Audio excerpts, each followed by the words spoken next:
What's this American obsession with true crime? Especially those gut wrenching stories where families of all things take a dark turn towards, God forbid, murder? It's like we can't look away from these tragedies. Take, for instance, the recent cases that have been all over the media: the Murdaugh family in South Carolina, the Adelsons in Florida, and the Fotis Dulos case in New Canaan, Connecticut. Each one a chilling reminder that even the family unit, often a symbol of love and safety, isn't immune to the darkest of human impulses. The Murdaugh story is a real head scratcher. This family, well known and respected in their community, suddenly found themselves at the center of a criminal investigation after a mother and son were brutally murdered. It's a tale that flips the script on the image of a southern legal dynasty, revealing a complex web of secrets and lies. Then you have the Adelsons in Florida.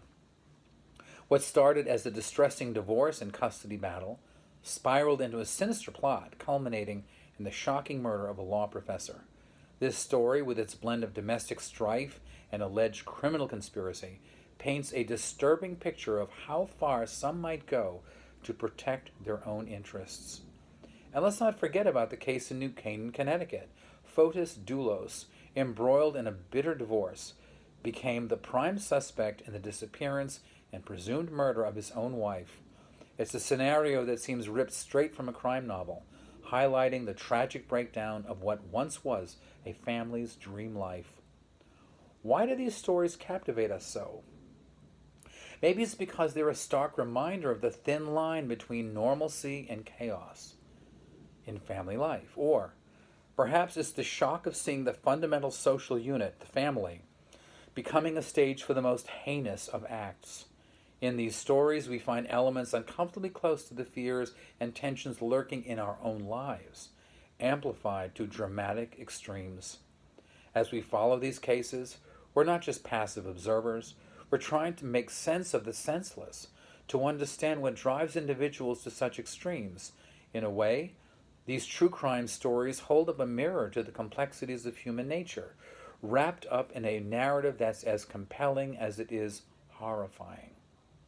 These stories, while seemingly distant from the everyday lives of most, resonate deeply with us. They are more than just sensational headlines. They are reflections of our own hidden fears and the fragility of human relationships. In these narratives, we find elements that are intensely human: love turned to hate, trust betrayed, and the pursuit of justice against all odds. Our fascination with these cases is not merely voyeuristic. It's a quest to find meaning in the incomprehensible, to reaffirm our moral compass in a world where the unthinkable can happen within the very institutions, families, meant to be our sanctuaries. We identify with certain characters, perhaps seeing exaggerated reflections of our own lives, and we yearn for justice, a resolution that often eludes us in the real world.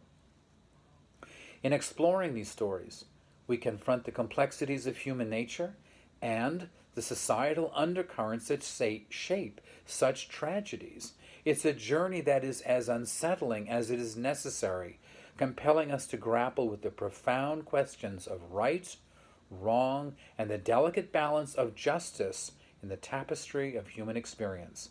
And that is something to think about. I'm W.J. O'Reilly. Be well, and hope to see you soon.